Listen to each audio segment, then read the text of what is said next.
Hi there.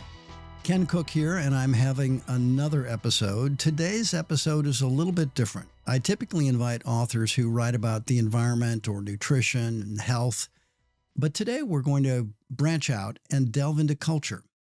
Why do we think and act the way we do? Today I'm speaking with Jane Borden, author of Cults Like Us: Why Doomsday Thinking Drives America.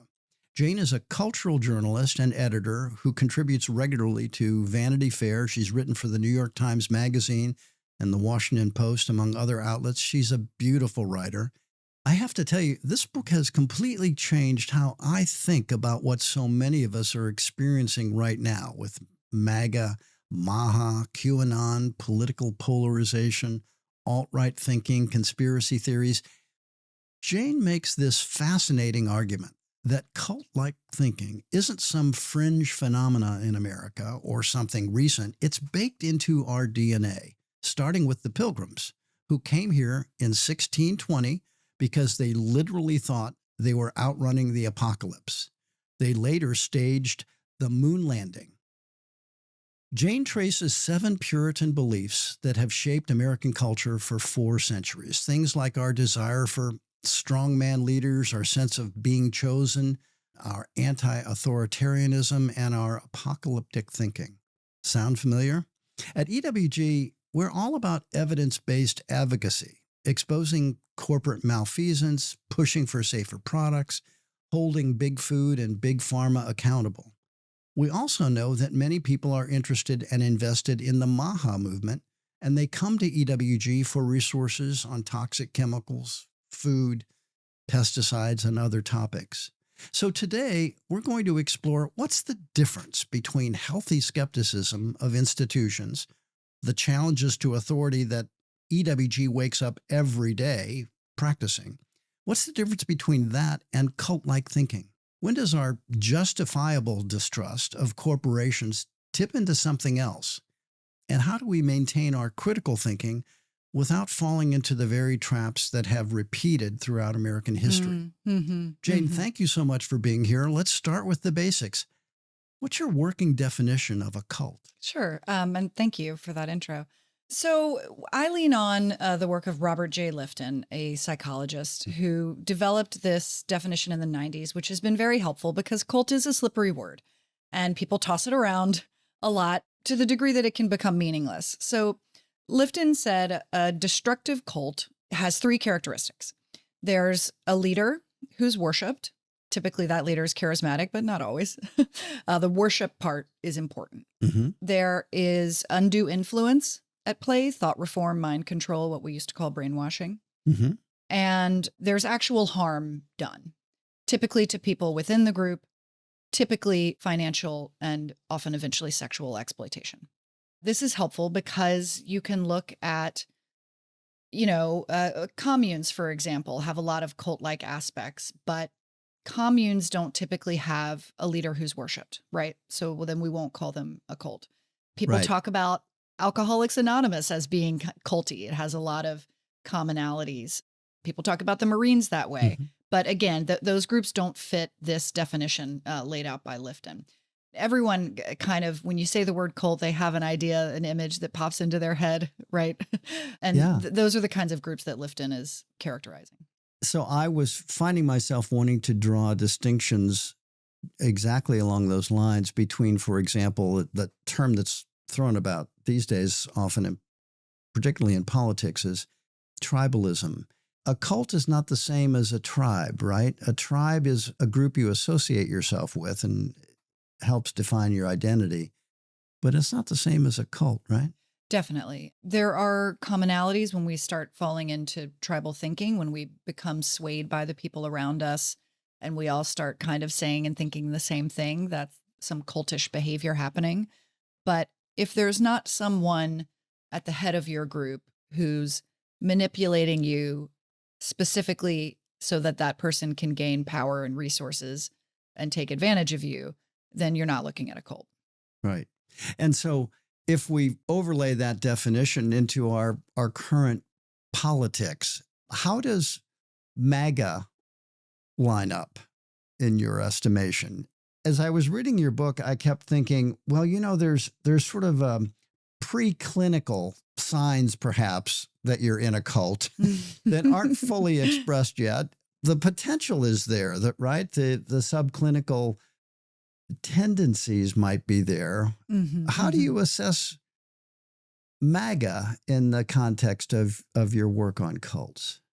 So in my book, I explore both participation in actual cults, isolated groups, and then I also look at cult-like thinking at the societal level. There have been mass movements in history that historians and sociologists have categorized as cult-like.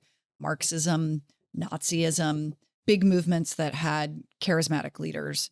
So when you're looking at American history, we see cult-like thinking flare from time to time, and it's certainly flaring right now. Cult-like thinking flares on the left and on the right. Typically, it flares in extremist groups or extreme movements. I do see a lot of cult-like thinking currently flaring within the MAGA movement. In particular, anti-intellectualism, the sort of desire for a strong man to come and rescue us from our problems rather than working through them together.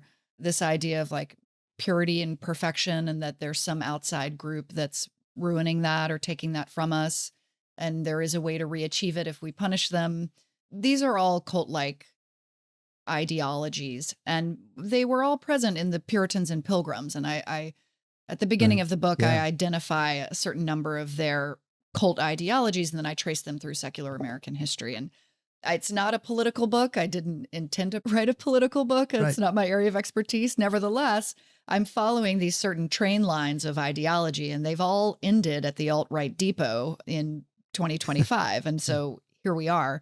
But to be clear, cult-like thinking does not have a political persuasion. But yes, I do see quite a bit of it currently in MAGA. Yeah, and you mentioned at several points that cult-like thinking often skews toward authoritarianism and a strong man, existential stakes, that this is, we're at a moment that's going to change the world, a mythologized past, that we're going to make America great again. We used to be great. The template does, again, make me think, okay, well, maybe if there was a biomarker for cultism that they could take a blood sample, I might not be presenting all the symptoms, but there's evidence that I've been infected. Well, I think we've all been infected. I think by virtue of being in America. And certainly cult-like thinking is a human phenomenon. I, in fact, traced the evolutionary origins of us versus them thinking toward the end of the book. But I do believe that we are more prone in America to it for a few reasons, because we were founded by high control doomsday groups. Most people today, if they looked at the Pilgrims and Puritans, they would say, oh, that's a cult. That looks like a cult. Because of the First Amendment, which protects the right for anyone to start a church, whether that's a legitimate spiritual leader or a con artist. And again, I've got no problem with the First Amendment, but what that allows for is a certain amount of scam artists to operate within the system, protected, right? And then, of course, we don't ask these groups to pay taxes, which allows them to amass wealth, which makes them harder to target once we do root out the ones that have bad intentions. And so many of the examples that you go through in the book illustrate these elements. I wanted to find some way to ask myself, what are my cult leanings? What are my cult, and how do I think about that? Conspiratorial thinking, and a sense that the answer can be found not with existing authorities, but with whatever the cult is presenting as the actual truth about how the world is working or who is on our side or against us. At the cultural level, it really is being able to define an external enemy and being able to explain away inconvenient facts to the cult framing as conspiracies. We've been spending a lot of time talking about the Make America Healthy Again element of the Make America Great Again broader movement. Lots of elements that fit the conspiratorial thinking about the control of our health from drug companies and the collaboration deep within the Centers for Disease Control, the corruption, the sense that there's a mythological past where we were healthy and now we're not healthy. Yeah. I mean, How does that fit in your frame? First of all, what you were just saying about the conspiratorial thinking, if you're someone who wants to build authority, you can do that by getting a following of people. And the way to get people, this is all part of your path to power, right? The way to get people is to pull them from wherever their current allegiances lie. And you do that by attacking the existing power structures, right? That's how you take power. Yeah. It's a coup. And so Yeah. I think that's behind the attack on science, and that's behind vaccine misinformation. That's behind the attacks on the government, because it's a way to take power ultimately. And I think that's what's happening with Maha and with MAGA, is it's a coup. So, specifically with Maha, the threat is real, right? Our health system is in shambles, and the environment is full of toxins and forever chemicals. We are experiencing an epidemic in obesity and diabetes and heart disease. People are dying younger. Our life expectancy is dropping in America at the moment. The threats are real. And so the claims fell on fertile ears. Now, I don't believe the power institutions being attacked are the right ones to attack. I think corporate interests are behind all of those problems. Well, the problem is greed, not science, right? Yeah. But that's not going to help them get power and money and influence because they want power and money from these corporate interests. Yeah. What you were saying about the looking back on the past and trying to return to that, that's a perfectionist movement. So when you hear that kind of thinking, you're looking at a perfectionist movement. And America has a rich history of perfectionist movements.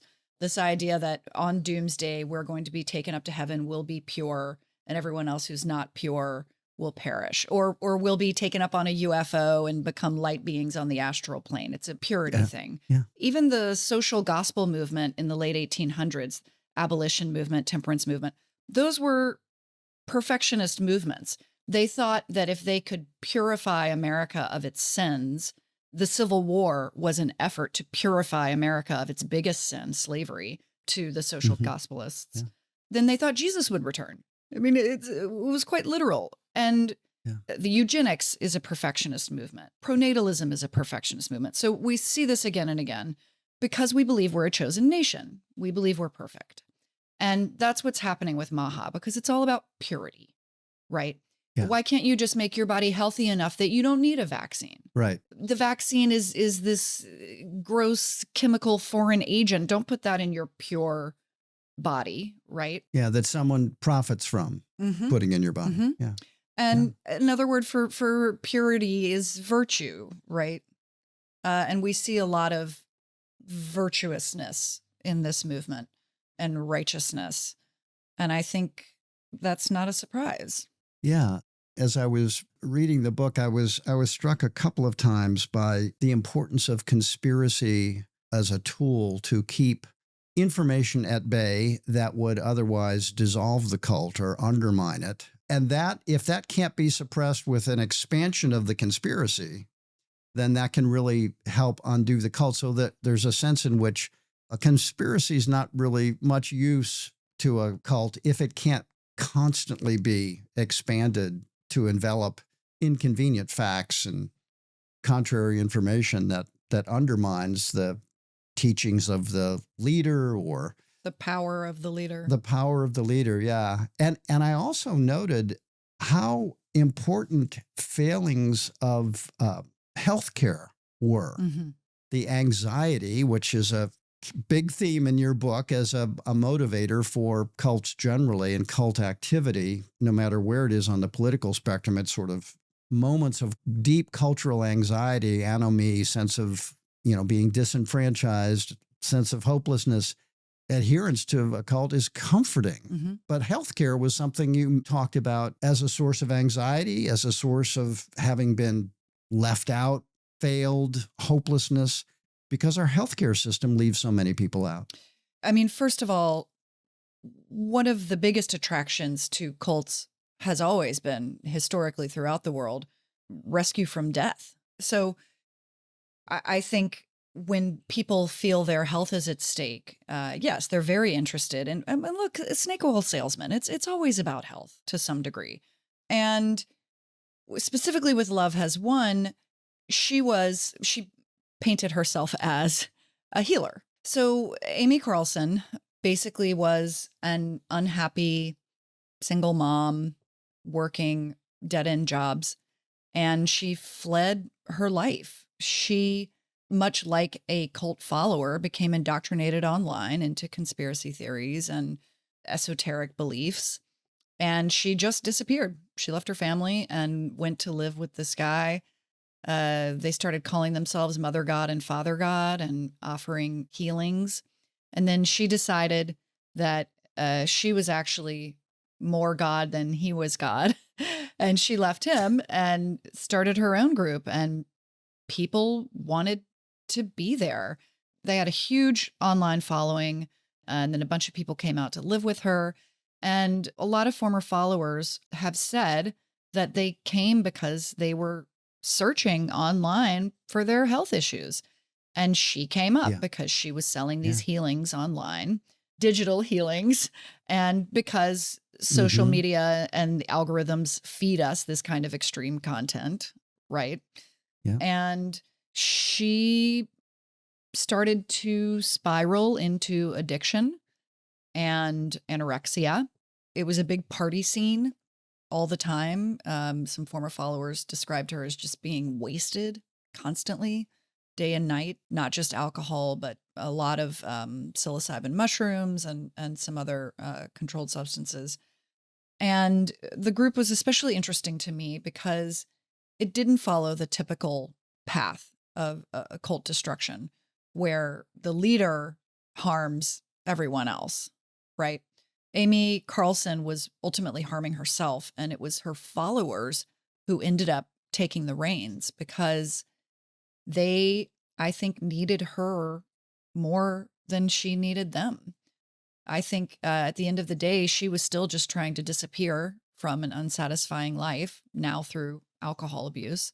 But her leaders saw her as this healer who was going to, she comes once every so many billion years, and she was going to rescue the whole world from its karma. Everyone would be released and ascended. They thought Robin Williams's spirit was going to pick her up on a UFO. Yes. And, these groups always have extreme beliefs, which are honestly neither here nor there. The foundational pattern is always the same. But it was, as I said, slightly different in this group. And so she eventually wanted to go to the hospital. She had been ingesting colloidal silver, which she thought was a cure-all, a panacea of sorts. And she was telling everyone else to ingest this stuff. Don't do it. It's little bits of silver suspended in liquid. It's poison for your body.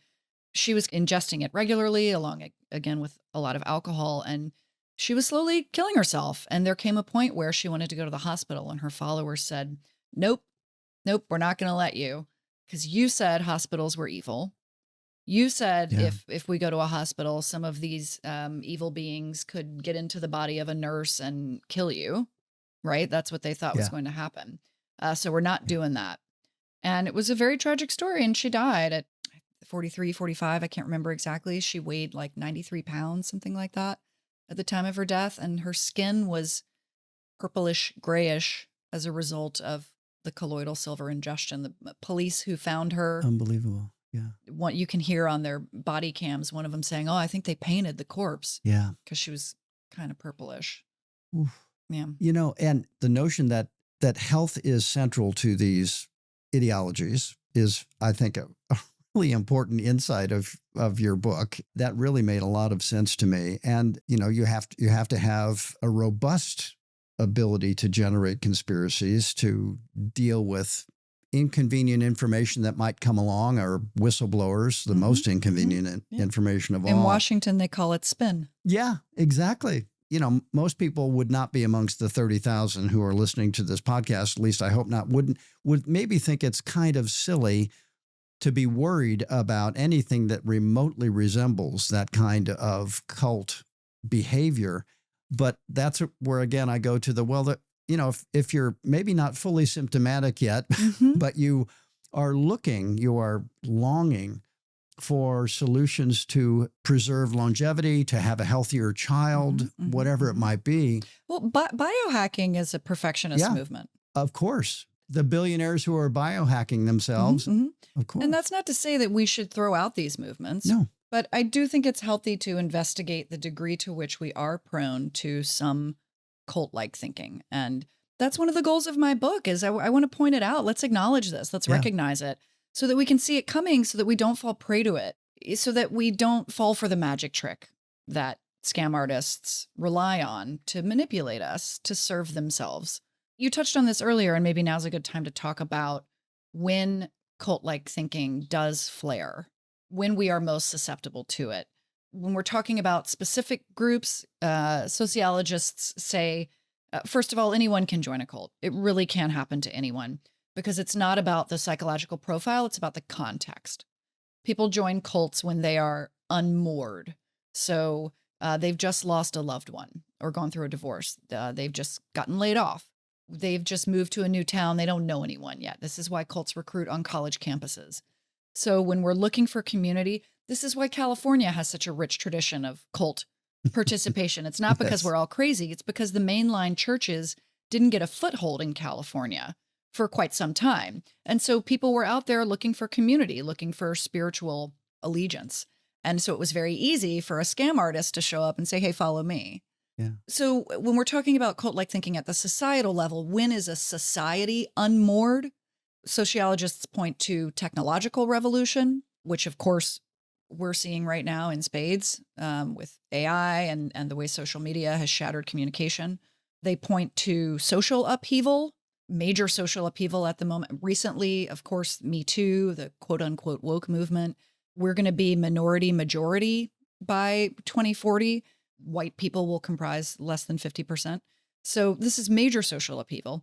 And then, of course, sociologists point to general times of crisis. And America is experiencing one of its biggest crises in history at the moment, I believe, in the economic instability. So 90% of Americans are chronically under-resourced. Since 1975, an estimated $60 trillion has moved from the bottom 90% of Americans to the top, really 1%. So that's a major and intentional redistribution of wealth. And when Americans have to take on extra jobs, when they've blown through their savings, when they're taking on debt, this is an existential crisis. Yeah. Health, as we've discussed, and resources, right? I mean, that's as primal as it gets. And so these are people desperate for help. And when you're that unmoored, when you're that desperate, you'll listen to people who promise what you want. And it's very convenient if that person is saying, in fact, what you want is owed to you. And in fact, what you want was taken from you. And I'm going to get it back for you. And I'm going to punish the people who took it for you. Yeah. And then all you have to do is invent a straw man and burn it down, and people will do whatever you want. Yeah. Actually, even in my own work, and I would put it sort of this way, one of the main elements of a successful cult, it seems to me, is the ability of the leaders or the ideology of the cult to get its followers to reject authority and reject standards, reject traditional power centers and so forth. Burn it down. Because those are often the ones that took things away from you and that have to be punished now or resurrected. And yet I've spent most of my career challenging authority. We go after companies, we sue companies, we, raise concerns about the chemicals they're putting into the environment, into your food, your air, your water. But the difference is for us, we do our own research.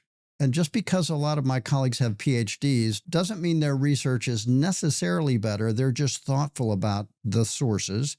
And you spend a lot of time in the book talking about the impact of algorithms and the availability of information online now as an atomizing influence, as a fragmenting influence that allows people to make up their own world of facts and theories And then the other element for us is, we don't want to get rid of authority. We want to make it responsible and responsive to human needs. Mm. That seems to be something that cults, generally speaking, aren't interested in doing. They want a parallel authority structure and a parallel set of facts because their facts don't mix well with science, for example, or medicine or what have you. Does that make sense to you? Because Yeah. that's how it's really affected me. Yeah, and because they don't want another authority structure, because they want authority. They want all of the authority. So I Yeah. mentioned earlier that the beliefs of any group are kind of beside the point. They're the most interesting. They're the ones that make for good documentaries, are the Yeah. out there things these people believe. But the foundational patterns are what's important, because Exactly. what we're seeing almost always in a cult leader's behavior is the path of power. So once a person begins to seek power, the power is what's in charge. Power wants more of itself. Yeah. Power is like a parasite on a human. And the path of power is always the same. It wants more of itself and it can never get enough. And so there can be no other authority. There can be only one, and it's the cult leader. What the cult leader wants when on the power train is complete and total control over everything. Yeah. And ultimately, the ultimate end of power's path is control over life and death. That's the ultimate power, right? And that's why we see groups end in tragedy. That's what happened in Jonestown. That's what happened in Heaven's Gate. That's what happened in Waco. Now, most cults don't end that way. In fact, very few do, which is really just a testament to exactly how many cults there are, an estimated 10,000 in America currently. But when a group isolates itself in particular, that path becomes harder to interrupt. And we see cults begin careening toward a violent end.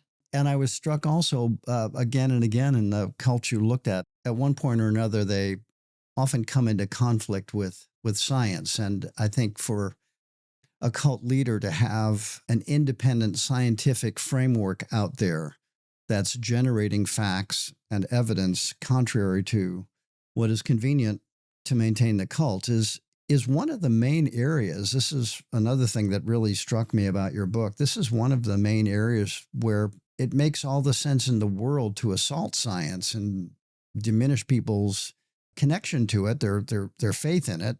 The mission of MAGA now, not just to specifically undo certain regulations, but to undo the ability of government to function, specifically with respect to science, collecting data, collecting information. That dysregulation agenda is really what's going to cost us in the long term, but that is definitely in the service of maintaining authority and eliminating rivals, sources, or centers of power like vaccinologists or, scientists at the CDC. They're not being debated with by the administration. They're just being let go. Mm-hmm, mm-hmm. I mean, yeah, it's eradicating rivals, because that's the only way to get power and authority if you can't get it on merit. Yeah, you can't win the debate. Mm-hmm, mm-hmm. Get rid of the other debater. Exactly. And it's very easy to rile up your followers to do the dirty work for you if you can convince them, again, that something was taken from them. So it's the grievance narrative again, right? You were owed something and you didn't get it, and it was robbed of you, and there's someone to blame, and this is the person to blame. Go get them. Yeah, exactly. So at the end of the book, you come away with a sense that trying to extract the positives about what you've learned about cults and why there are aspects of the American character, if you will, that are related to the same things that make us prone to developing cults or adhering to them. But there were things that encouraged you. Can you talk a little bit about that? Well, apocalyptic thinking itself is very interesting to me, because we focus almost exclusively on the ill effects of apocalyptic thinking because they are profound. This idea that one group is better than another and the other group's going to be punished is central, of course, to apocalyptic thinking. But the reason apocalyptic thinking developed in the first place, which goes back to Zoroastrianism, from where Judaism picked it up, and the Jesus cult was an apocalyptic movement, et cetera, et cetera. But it developed among groups who were experiencing extreme persecution, life-threatening to them and their entire communities. And this idea started to bubble up. Well, maybe we're going to be rescued, right? Maybe the people so cruelly punishing us will be punished when we're rescued. And even though that's false, what it did was spread hope. And it brought people in the community together. So I think there are ways we can spread hope and come together as a community without requiring some kind of quote unquote other to be punished in order for us to have hope in community. And of course, there are a variety of ways we have hope in community that we know about that don't involve the existential eradication of some perceived threat. So I think it's important to think about what we get out of that kind of thinking so that we can try to deliver that to ourselves in healthier ways. Also, a lot of cult-like thinking in itself has positive elements, like the anti-intellectualism, the anti-elitism. That's all part of our rebellious nature as Americans. Like you said, sometimes institutions need to be taken down. So how can we approach that tendency of ours in a healthy way? I'm not saying we shouldn't have knee-jerk skepticism. I'm a pretty skeptical person myself. But think about the ways that serves us and identify the ways it hamstrings us, and let's focus on one over the other. The kind of acquisitiveness that led to, for example, a cult like Amway. I mean, hundreds of thousands of Americans have been taken advantage by MLMs and Amway especially, and it's for decades now. And that's a whole other topic. The government has colluded in that exploitation. But at any rate, it took advantage of, or greed, essentially. But the American dream and this idea of free market capitalism, like that in itself isn't evil. So how can we have healthy ambition to build wealth for our families without it necessarily coming at the expense of other people who are being taken advantage of? Like there are ways to keep the baby and not throw out the bathwater. And again, that's part of why I wanted to identify exactly how cult-like thinking works and how people are manipulated so that we don't have to throw out the baby with the bathwater.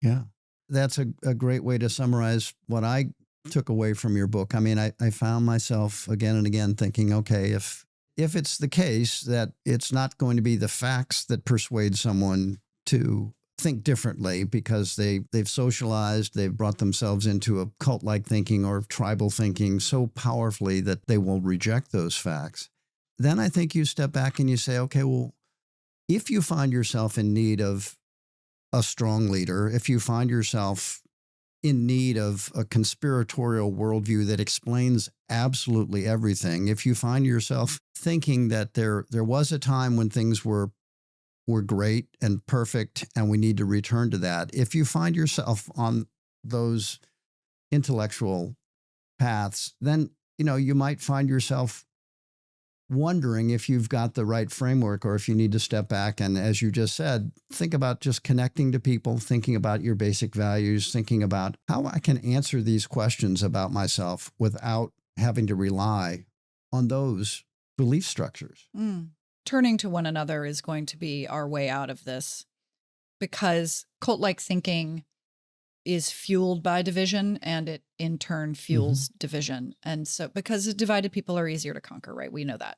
And so the more we can turn toward one another, have conversations with people who are different than you, we can really diffuse a lot of the cult-like thinking that's blowing up America at the moment. I think the biggest way to quell the fervor of this movement is to resource those experiencing economic crisis.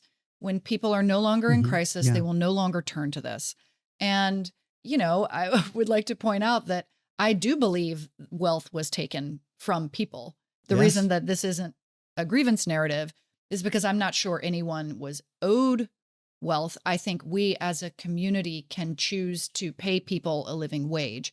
We can choose Yeah. to care for one another in that way. It doesn't mean anyone's owed money, although someone could do a math equation pointing out exactly how money Yeah. was taken from people, wage suppression, maybe it is owed. But my point is the people in power took it. It's a coup.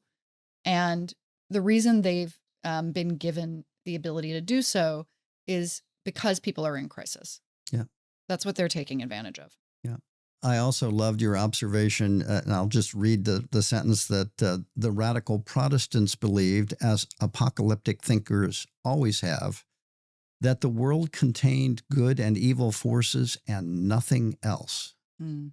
If you have to take sides and one is all good and one is all evil, and you write about how at the end of your work on this book, you had a different thought about good and evil. And I think it relates to this quote.